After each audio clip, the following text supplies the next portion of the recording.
민수기 20장 말씀입니다. 첫째 달에 이스라엘 자손 곧 온 회중이 신광야에 이르러 백성이 가데스에 이르더니 미리암이 거기서 죽음에 거기에 장사되니라. 회중이 물이 없으므로 모세와 아론에게로 모여드니라.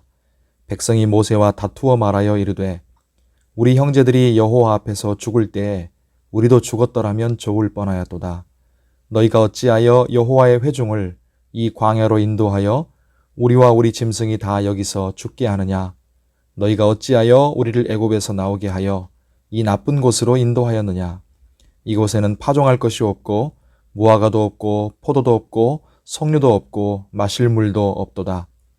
모세와 아론이 회중 앞을 떠나 회막문에 이르러 엎드림에 여호와의 영광이 그들에게 나타나며 여호와께서 모세에게 말씀하여 이르시되 지팡이를 가지고 네 형 아론과 함께 회중을 모으고 그들의 목전에서 너희는 반석에게 명령하여 물을 내라 하라. 네가 그 반석이 물을 내게 하여 회중과 그들의 짐승에게 마시게 할지니라. 모세가 그 명령대로 여호와 앞에서 지팡이를 잡으니라. 모세와 아론이 회중을 그 반석 앞에 모으고 모세가 그들에게 이르되 반역한 너희여 들으라. 우리가 너희를 위하여 이 반석에서 물을 내라 하고 모세가 그의 손을 들어 그의 지팡이로 반석을 2번 치니 물이 많이 솟아나오므로 회중과 그들의 짐승이 마시니라. 여호와께서 모세와 아론에게 이르시되 너희가 나를 믿지 아니하고 이스라엘 자손의 목전에서 내 거룩함을 나타내지 아니한 고로 너희는 이 회중을 내가 그들에게 준 땅으로 인도하여 드리지 못하리라 하시니라. 이스라엘 자손이 여호와와 다투었으므로 이를 무리바 무리라 하니라. 여호와께서 그들 중에서 그 거룩함을 나타내셨더라. 모세가 가데스에서 에돔 왕에게 사신을 보내며 이르되 당신의 형제 이스라엘의 말에 우리가 당한 모든 고난을 당신도 아시거니와 우리 조상들이 애굽으로 내려갔으므로 우리가 애굽에 오래 거주하였더니 애굽인이 우리 조상들과 우리를 학대하였으므로 우리가 여호와께 부르짖었더니 우리 소리를 들으시고 천사를 보내사 우리를 애굽에서 인도하여 내셨나이다. 이제 우리가 당신의 변방 모퉁이 한 성읍 가데스에 있사오니 청하건대 우리에게 당신의 땅을 지나가게 하소서. 우리가 밭으로나 포도원으로 지나가지 아니하고 우물물도 마시지 아니하고 왕의 큰 길로만 지나가고 당신의 지경에서 나가기까지 왼쪽으로나 오른쪽으로나 치우치지 아니하리다 한다고 하라 하였더니 에돔 왕이 대답하되 너는 우리 가운데로 지나가지 못하리라. 내가 칼을 들고 나아가 너를 대적할까 하노라. 이스라엘 자손이 이르되 우리가 큰 길로만 지나가겠고 우리나 우리 짐승이 당신의 물을 마시면 그 값을 낼 것이라. 우리가 도보로 지나갈 뿐인즉 아무 일도 없으리이다 하나 그는 이르되 너는 지나가지 못하리라 하고 에돔 왕이 많은 백성을 거느리고 나와서 강한 손으로 막으니 에돔 왕이 이같이 이스라엘이 그의 영토로 지나감을 용납하지 아니하므로 이스라엘이 그들에게서 돌이키니라. 이스라엘 자손 곧 온 회중이 가데스를 떠나 호르산에 이르렀더니 여호와께서 에돔 땅 변경 호르산에서 모세와 아론에게 말씀하시니라.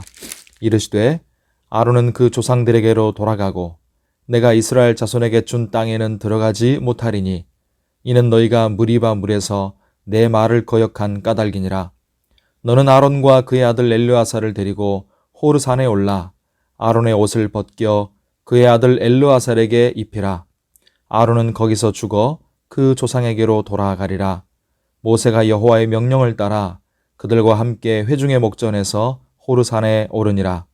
모세가 아론의 옷을 벗겨 그의 아들 엘르아살에게 입히매 아론이 그 산 꼭대기에서 죽으니라. 모세와 엘르아살이 그 산에서 내려오니 온 회중 곧 이스라엘 온 족속이 아론이 죽은 것을 보고 그를 위하여 30일 동안 애곡하였더라. 아멘. 오늘 기도하는 우리에게 하나님의 은혜가 함께 하시기를 바랍니다. 자, 이스라엘 백성은 38년 전에 가나안 정탐 때 불신앙으로 약속의 땅 앞에서 돌아서야 했던 그 가데스 바네아에 다시 도착했습니다. 출애굽 1세대들은 여호수아와 갈렙 외에는 다 광야에서 죽었습니다. 오늘 본문에서 남은 1세대 중에 미리암이 죽습니다. 그리고 뒤에 아론도 죽습니다. 그리고 모세도 하나님 말씀에 불순종해서 1세대들이 받았던 같은 벌로 약속의 땅에 들어가지 못하게 됩니다. 모세가 자신의 분노와 감정에 치우쳐서 하나님 말씀대로 하지 않고 마치 자기가 백성에게 물을 공급하는 구원자인 것처럼 행동했기 때문이지요.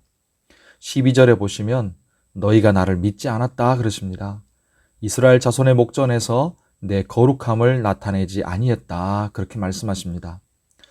저 같은 목사나 영적인 지도자들, 또 주님 일을 섬기는 직분자들이 특히 정말 주의해야 할 부분입니다.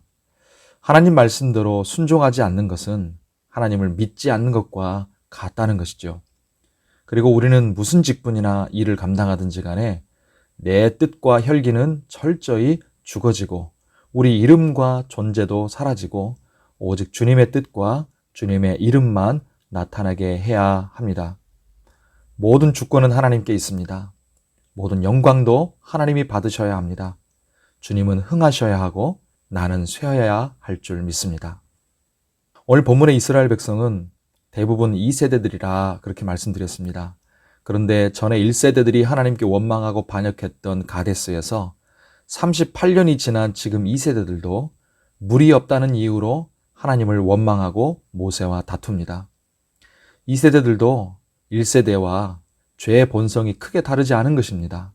이들이 가나안 땅에 과연 들어갈 수 있을까요? 죄의 본성을 가지고 있는 한은 자기들 스스로의 노력이나 열심으로는 1세대처럼 똑같이 절대로 약속의 땅에 들어가지 못합니다. 오직 하나님의 은혜만이 그들이 구원받고 가나안 땅에 들어갈 수 있는 유일한 방법임을 깨닫게 해주는 것입니다. 성도 여러분, 그럼 우리는 출애굽 1세대보다 2세대보다 더 낫다고 말할 수 있을까요? 아닙니다. 1세대보다 2세대가 더 나은 믿음을 가지고 있지도 않았고 또 그들보다 우리의 믿음이 더 좋다고 자신할 수도 없습니다. 세월이 흐르고 세대가 바뀌어도 사람은 변하지 않습니다. 죄성도 변하지 않습니다. 우리는 모두 다 비참하고 하나님의 은혜가 아니면 살아갈 수 없는 죄인일 뿐입니다. 심지어 모세조차도요. 그러므로 구원은 오직 사람의 자격과 공로가 아니라 하나님의 은혜로만 주어진다는 것을 우리는 다시 한번 깨닫게 됩니다. 1세대와 다르지 않았던 그 2세대들을 가나안 땅으로 이끌어 들이시는 것은 오직 하나님의 은혜입니다. 불신자들보다 더 낫거나 잘난 게 없는 우리를 구원하셔서 천국으로 이끌어 들이시는 것이 하나님의 은혜인 것처럼 말입니다. 그러므로 내가 어떻게 잘 살 것인가 그게 아니라 하나님을 어떻게 신뢰하고 따라갈 것인가 이것이 정말 중요합니다. 그것이 신앙입니다.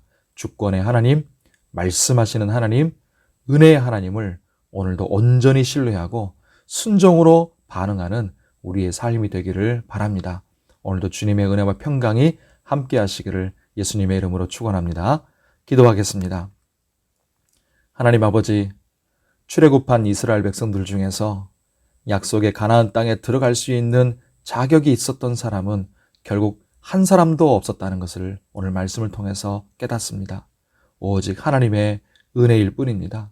하나님이 우리를 만약에 저울에 달아보신다면 누가 합당한 자가 있을까요? 우리에게는 하나님 보시기에 참을 수 없는 존재의 가벼움밖에 도저히 자격 미달인 죄의 본성밖에 없음을 고백합니다. 하나님, 우리에게 선한 것이 없습니다. 자격도 공로도 없습니다. 오직 하나님의 은혜로 구원받았음을 우리는 기억하며 감사합니다. 그리고 오직 하나님의 은혜만이 우리의 살 길임을 믿고 그 은혜를 간절히 구하오니 오늘도 우리에게 허락하여 주옵소서. 우리가 살아가는 삶도 주님을 섬기는 봉사와 직분도 내 뜻과 이름은 죽어지게 하시고 철저히 하나님을 신뢰하고 말씀대로 순종하며 감당할 수 있게 하여 주옵소서. 이 날씨 가운데 우리 모두를 건강하고 안전하게 지켜주시고 주님 힘든 삶 속에서도 우리를 붙들어 주옵소서. 환우들을 치료해 주시고 오늘도 우리에게 일용할 양식을 베풀어 주옵시며 2021년 연말을 감사로 잘 마무리하게 하여 주옵소서. 간절한 기도에 주님 선하게 응답하시고 은혜를 베풀어 주옵소서. 예수님의 이름으로 기도하옵나이다. 아멘.